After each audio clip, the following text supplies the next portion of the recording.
LGBT Q community কলকাতায় কেমন আছে? দেখুন, তারা এলজিবিটি কেমন রয়েছে মানে কমিউনিটি actually? কলকাতা শহরে ভালোই থাকে।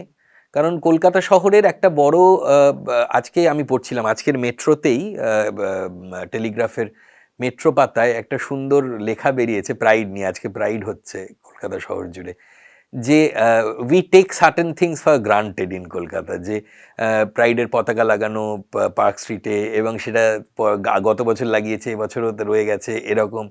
এটা কিন্তু ভারতবর্ষের অন্যান্য শহরগুলোতে এতটা সম্ভব নয়। কারণ পশ্চিমবঙ্গের একটা আলাদা জমির আলাদা বিষয় আছে।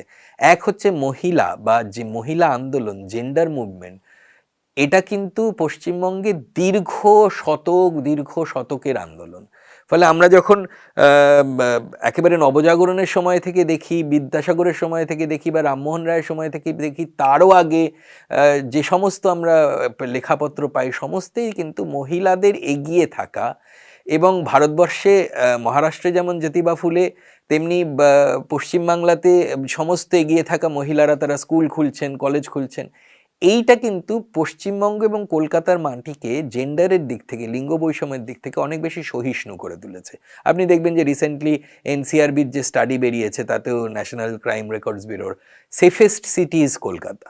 এবার এই সেফেস্ট সিটিটা কিন্তু শুধু পুলিশের বা ক্রিমিনাল এর ওপরে দাঁড়িয়ে হচ্ছে না, এটা আসলে একটা এলাকার মানুষের যে ডিএনএ, তার উপরেও নির্ভর করে। কলকাতাবাসীরা হতে পারেন যে এখানে বড় বড় বিল্ডিং বা খুব বড় বিজনেস এক্ষুনি নেই, কিন্তু এখানকার মানুষ অনেক বেশি সহনশীল, অনেক বেশি মানুষের পাশে দাঁড়ান, এবং কিছু একটা ঘটলে আপনি দুজন রাস্তায় পেয়ে যাবেন। ফলে এলজিবিটি মুভমেন্ট প্রথম থেকেই, এবং এটা বলা খুব জরুরি, 99 সালে প্রথম কলকাতা শহর, যেটা কিন্তু দক্ষিণ এশিয়ার প্রাচীনতম প্রথম প্রাইড ওয়াক কলকাতা শহরে হয়, ভারতের তো প্রথম বটেই। এবং সেটা তখন নাম ছিল ফ্রেন্ডশিপ ওয়াক। এবং সেই ফ্রেন্ডশিপ ওয়াকে 99 সালে মাত্র 25 জন রাস্তায় হেঁটেছিলেন।